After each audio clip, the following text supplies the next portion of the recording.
Good morning बच्चों सब कैसे हैं? सब अच्छे हैं? बढ़िया, अच्छे वाले बच्चे है ना, बहुत प्यारे बच्चे है ना, वो वाले हो ना आप सब, और घर में अच्छे से रहते हो, सुरक्षित। ठीक है बच्चों पढ़ाई भी करनी है, तो हम पढ़ाई कर रहे हैं। आपको पता है हमने मधुबन की चैप्टर 10 कंप्लीट कर लिए हैं। आज हम मधुबन बुक है उसका चैप्टर नंबर 11 पढ़ रहे हैं, दोहे।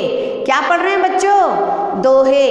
अब दोहे जो है इसमें कबीरदास जी और रहीम जी ने बताए हैं। इन्होंने बहुत अच्छी बातें बताई है, तो आप उसे अच्छे से ध्यान से सुनो, समझो। ठीक है बच्चों, अब मैं देखो आपको बताती हूँ कि कबीरदास जी क्या कहते हैं और रहीम जी क्या कहते हैं। बच्चों देखो, कबीरदास कह रहे हैं, ऐसी बानी बोलिए मन का आपा खोए, औरन को शीतल करे आपऊ शीतल होए। क्या कह रहे हैं कबीरदास जी? कबीरदास जी कह रहे हैं कि हमें ऐसी बोली बोलनी चाहिए, हमें ऐसी भाषा बोलनी चाहिए जो मन का आपा खोए, कि हम अपने मन में ही, हमारा अहंकार है, हमें इतना मीठा बोलना चाहिए कि हमारे मन का अहंकार जो है उसमें समाप्त हो जाए और हम अपने आप में खो जाएं। तो हमें कैसी वाणी बोले? ऐसी वाणी बोलिए मन का आपा खोए, औरन को शीतल करे आपऊ शीतल होए। हमें ऐसी भाषा बोलनी चाहिए मीठी, कि जिससे हमारी भाषा सुनकर सब लोगों को बहुत अच्छा लगे, औरन को शीतल करे, वह दूसरों को भी अच्छी लगे, और आपहु शीतल होए, और हम भी उसमें शीतल हो जाएं, ठंडे हो जाएं, अर्थात हम भी उस इतनी मीठी भाषा में खो जाएं। तो इसमें कबीरदास जी कह रहे हैं। आगे देखो, सांच बराबर तप नहीं, झूठ बराबर पाप। मैं आपको अक्सर ये कहती हूँ कि कभी झूठ मत बोलो। को अच्छे से देखो, कबीरदास कहते हैं सांच बराबर तप नहीं, कि सच बोलने से ज़्यादा कोई तपस्या नहीं होती है, और झूठ बराबर पाप, और झूठ से बढ़कर कोई पाप नहीं होता। सच से बढ़कर कोई तपस्या नहीं होती है, और झूठ से बढ़कर कोई पाप नहीं होता है। जाके हृदय सांच है ताके हृदय आप। जिस व्यक्ति के मन में सच्चाई है उनके हृदय में आप यानी भगवान निवास करते हैं। बच्चों वापस से देखो, सांच बराबर तप नहीं, झूठ बराबर पाप, जाके हृदय सांच है ताके हृदय आप। इसमें कवि कह रहे हैं कि सच के बराबर कोई तपस्या नहीं होती है, और झूठ के बराबर कोई पाप नहीं होता है। अगर झूठ बोलेंगे तो सबसे बड़ा पाप है, और अगर सच बोलेंगे तो सबसे बड़ी तपस्या है। जाके हृदय सांच है, अर्थात जिसके हृदय में, मन में सच्चाई है, उसी के हृदय में ताके हृदय, अर्थात उसके हृदय में कौन रहते हैं बच्चों? भगवान निवास करते हैं। अब आगे देखो, अति का भला न बोलना, अति की भली न चुप, अति का भला न बरसना, अति की भली न धूप। इसमें कवि क्या कह रहे हैं कि हमें बहुत अधिक, ना तो बहुत अधिक क्या करना चाहिए? बोलना चाहिए, और ना ही बहुत अधिक चुप रहना चाहिए, ना ही बहुत अधिक किसी पर क्रोध बरसाना चाहिए, और ना ही बहुत अधिक किसी पर क्या करनी चाहिए? भला करना चाहिए। यानी अति सबसे बुरी होती है। बहुत ज़्यादा हम हंसते हैं तो बुरा, बहुत ज़्यादा रोते हैं तो बुरा, बहुत ज़्यादा बोलते हैं तो भी बुरा होता है, और बहुत ज़्यादा हम चुप रहते हैं वो भी बुरा होता है। इसलिए बहुत अधिक कुछ काम नहीं करना चाहिए। अर्थात इसमें कवि यही समझाना चाहते हैं कि अति का भला न बोलना, यानी बहुत अधिक बोलना नहीं चाहिए, बड़बोले नहीं होने चाहिए, बेवजह नहीं बोलना चाहिए, और बहुत अधिक चुप भी नहीं रहना चाहिए,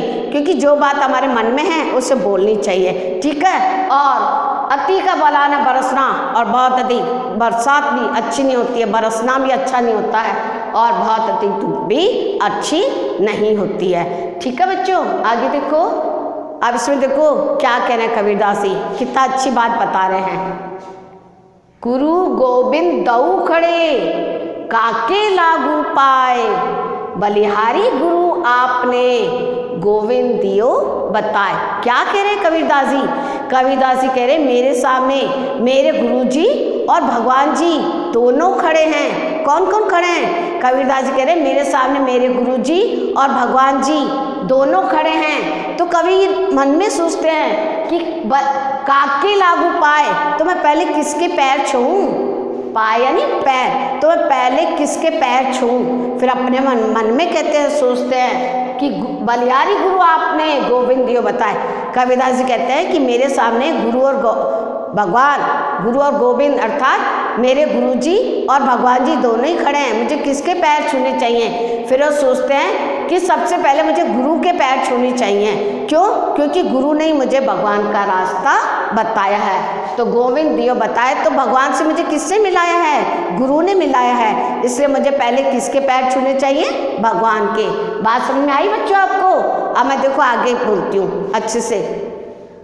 अब है ना, कई बार क्या होता है, लोग दूसरों की चीज़ों को देखकर हमेशा कहते हैं अरे इसके पास इतना सारा, यानी दूसरी की थाली में जो है घी ज़्यादा दिखाई देता है, जबकि हमारे परिवार वाले हमारे लिए बहुत अच्छा करते हैं, लेकिन फिर भी हम दूसरों को देख के चलते रहते हैं। तो इसमें बताया गया है कि ऐसा नहीं करना चाहिए। देखो क्या कहा है, रूखा सूखा खाए के ठंडा पानी पियो, देख पराई चूपड़ी मत ललचावे जीव। अर्थात इसमें कवि कह रहे हैं कि हमारे पास जितना है उससे हमें संतुष्ट रहना चाहिए। रूखा सूखा खाए के, अगर हमारे को भगवान ने रूखा सूखा दिया है तो हमें रूखा सूखा खा कर ही और ठंडा पानी पीकर क्या करना चाहिए? मन को संतुष्ट करना चाहिए। देख पराई चूपड़ी, और हमें जो है दूसरों की चीज़ों को देखकर, दूसरों का घी ज़्यादा डाला देखकर या कुछ अच्छी चीज़ देखकर अपना जो जी अपना मन ललचाना नहीं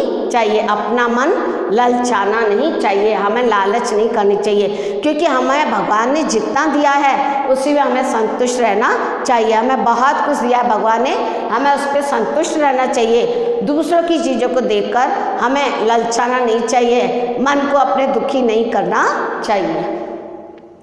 अब देखो इसमें क्या कहा है, रहीम दास जी कितना अच्छा बोल रहे हैं, क्योंकि हमने जो है श्रम हम खुद का करते हैं, हमें दूसरों को भी देना चाहिए कुछ। तो इसमें रहीम दास जी देखो क्या कह रहे हैं, तरुवर फल नहीं खाते वृक्ष अपने फल नहीं खाते हैं। बच्चों खाएं कि कभी पेड़ ने अपने फल नहीं खाए।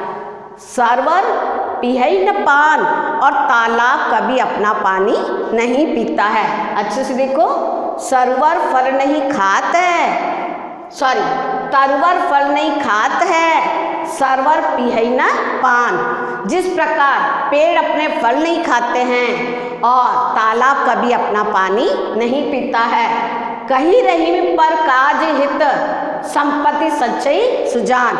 इसलिए कबीरदास जी कह रहे हैं कि जो सज्जन होता है, जो अच्छा व्यक्ति होता है, वो दूसरों के परोपकार के लिए धन इकट्ठा करता है, दूसरों का भला करने के लिए धन इकट्ठा करता है कि मुझे दूसरों का भला करना है, मुझे धन चाहिए। तो इसमें वापस देखो, जिस प्रकार जो है वृक्ष कभी अपने फल नहीं खाते हैं और जो है ये तालाब कभी अपना पानी नहीं पीता है, उसी प्रकार सज्जन या परोपकारी व्यक्ति भी दूसरों की भलाई के लिए क्या जमा करते हैं? संपत्ति यानी धन इकट्ठा करते हैं। बात समझ आई बच्चों? आगे देखो, अब आगे रहीम जी कह रहे हैं, रहीमन देख बड़ेन को लगू न दीजे डारी, जहाँ काम आवे सोई कहा करे तरवारी। तरवारी यानी तलवार, तलवार यानी तलवार, लघु यानी छोटा, लघु यानी छोटा। आप देखो रहीमदास जी कह रहे हैं, रहीमन देख बड़ेन को लघु न दीजे डारी। रहीमदास जी कह रहे हैं कि हमें बड़े को देखकर छोटे को त्यागना नहीं चाहिए, अर्थात हमें किसी बड़ी चीज़ को और ज़्यादा अच्छी चीज़ को देखकर छोटे को छोड़ना नहीं चाहिए। जिस प्रकार जहाँ काम आवे सुई, जहाँ पर सुई का काम होता है वहाँ तलवार काम नहीं आती है। अर्थात हम लोग कहते हैं ये इतना बड़ा घर ये, लेकिन ऐसा नहीं करना चाहिए। रहीम देख बड़े को, यानी बड़े को देखकर, किसी अच्छी चीज़ को देखकर छोटी चीज़ को नहीं त्याग देना चाहिए, क्योंकि जहाँ पर जिस चीज़ का काम होता है वह वही काम आएगी, दूसरी नहीं। जिस प्रकार मान लो हमारे कपड़े फट जाए हमारे कपड़े फट जाए तो हमें तलवार काम आएगी या सुई काम आएगी? सुई। तो सुई तो छोटी होती है और तलवार बड़ी, लेकिन जहाँ काम आवे सुई, अर्थात जहाँ छोटे व्यक्ति का काम होता है वहाँ बड़ा भी कुछ नहीं कर सकता। आपने बहुत सारी चीज़ें देखी और चींटी और हाथी के बारे में भी कई बार सुना होगा कि कई बार चींटी भी जो है बड़े बड़े काम कर सकती है जहाँ पर कि हाथी भी नहीं कर सकता है। उसी प्रकार रहीमदास जी कहते हैं कि जहाँ बड़े को देखकर, किसी की और चीज़ों को देखकर छोटे को नफरत नहीं करनी चाहिए, छोटे को भी मूल्यवान समझना चाहिए। जिस प्रकार सुई जो है समय पर काम आती है, वह तलवार भी काम नहीं आती है। अर्थात हर व्यक्ति की, भगवान ने जो हमें बनाया है, भगवान ने सोच समझ कर बनाया है कि किसका कहाँ पर काम आना है। तो जहाँ पर जिस चीज़ की जरूरत होती है वही काम आती है, छोटे बड़े से कोई मतलब नहीं होता है। अब आगे देखो, रहीमन विपदा हूँ बली, जो थोड़े दिन होए, हित अनहित या जगत में, जानी परत सब कोय। क्या कह रहे हैं इसमें रहीमदास जी? रहीमदास जी कहते हैं कि थोड़े समय की हमारे जीवन में अगर मुसीबत आती है, परिस्थितियाँ आती है, तो वो अच्छी होती है। हमारे जीवन में अगर थोड़े समय के लिए कोई परिस्थितियाँ आई है, मुसीबत आई है, तो थोड़े समय की मुसीबत क्या होती है? अच्छी होती है। अब कोई कहेगा मुसीबत आई अच्छी कैसे हुई? तो अब आप देखो कैसे अच्छी। रहीमन विपदा हूँ बली, जो थोड़े दिन होए, हित अनहित या जगत में, जानी परत सब कोई। रहीमदास जी कहते हैं कि अगर हमारे जीवन में थोड़ी सी मुसीबत आई है, परिस्थितियाँ खराब हुई है, तो वह अच्छी होती है, क्योंकि उस समय हमें हित अनहित, उस समय हमें पता चल जाता है कि कौन हमारा भला करने वाला है, कौन बुरा, यानी कौन हमारा अपना है और कौन पराया।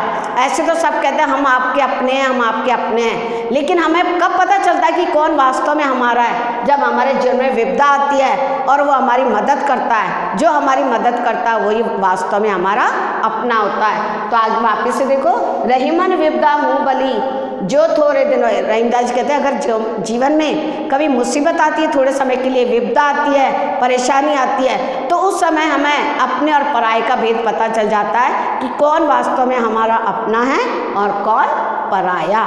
ठीक है बच्चों? ओके, आगे चलिए देखिए, रहीमन धागा प्रेम का, मत तोड़ो चटकाए, टूटे पे फिर ना जुड़े, जुड़े गांठ पड़ जाए। क्या कह रहे हैं रहीमदास जी? क्या समझाना चाहते हैं बच्चों? रहीमदास जी ये समझाना चाहते हैं कि ये प्रेम का, ये जो धागा है प्यार का, उसे नहीं तोड़ना चाहिए, क्योंकि धागा अगर टूट जाता है एक बार और फिर हम उसे जोड़ना चाहते हैं, तो फिर हमें उस पर क्या लगानी पड़ती है? गांठ लगानी पड़ती है। गांठ लगानी पड़ती है ना। तो इसलिए रहीमदास जी कहते हैं कि रहीमन धागा प्रेम का, मत तोड़ो चटकाए। तुम जो है प्रेम का धागा जो है इसको खींचकर तोड़ मत दो। क्यों? क्योंकि टूटे पे फिर ना जुड़े। अगर वो धागा प्रेम का टूट जाता है, अगर हमारा संबंध एक बार टूट जाता है तो वो जुड़ता नहीं है। और मान लो अगर हम उनको जोड़ते भी हैं तो उनमें क्या पड़ जाती है? गांठ पड़ जाती है।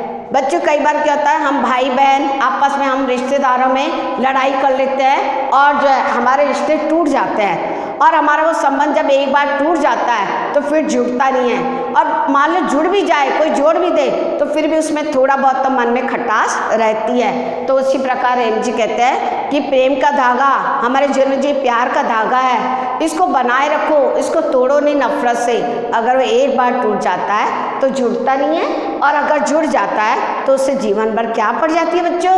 गांठ पड़ जाती है। आप डोर होती है, डोर टूट जाती है आपकी, लेकिन बाद में जो है आपको अगर वो डोर बांधनी हो तो कैसे बांधोगे?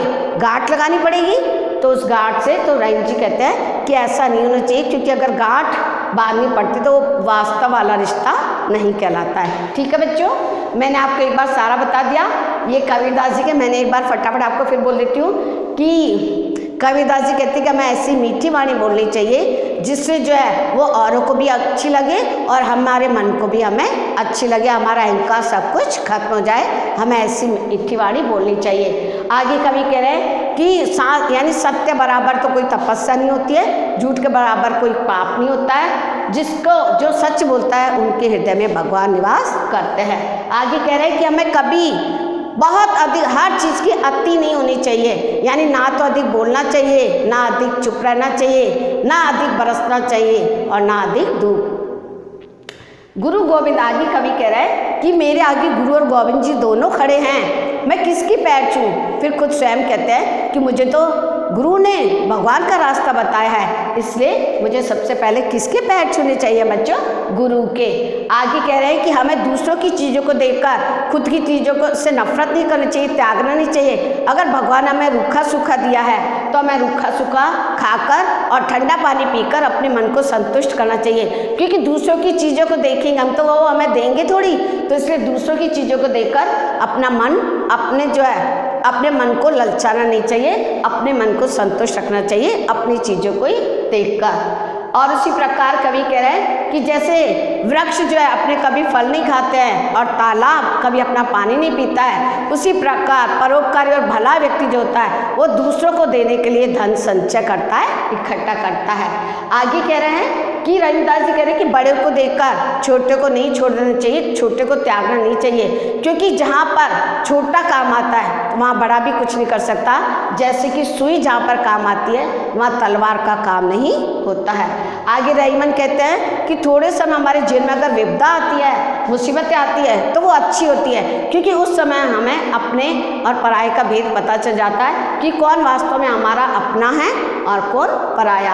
आगे कवि कह रहे हैं कि जीवन में हमें प्रेम का धागा जो हम प्यार से रहते हैं वो लड़ाई झगड़ा करके तोड़ना नहीं चाहिए, क्योंकि अगर वो एक बार टूट जाता है तो फिर जुड़ता नहीं है, और अगर जुड़ जाए तो उसमें गांठ पड़ जाती है। तो बच्चों मैंने आपको एक बार फिर बता दिया, आप इसको अच्छे से सुनना समझना, इसके शब्दार्थ मैं आपके क्वेश्चन आंसर के साथ भेज दूंगी, ठीक है। और आप शब्दार्थ लिखना अच्छे से और इसको अच्छे से पढ़ना। अगर जिस भी दोहे का आपको अर्थ नहीं समझ में आ रहा है वो आप मेरे व्हाट्सएप नंबर पर मेरे से पूछ सकते हो, ठीक है बच्चा।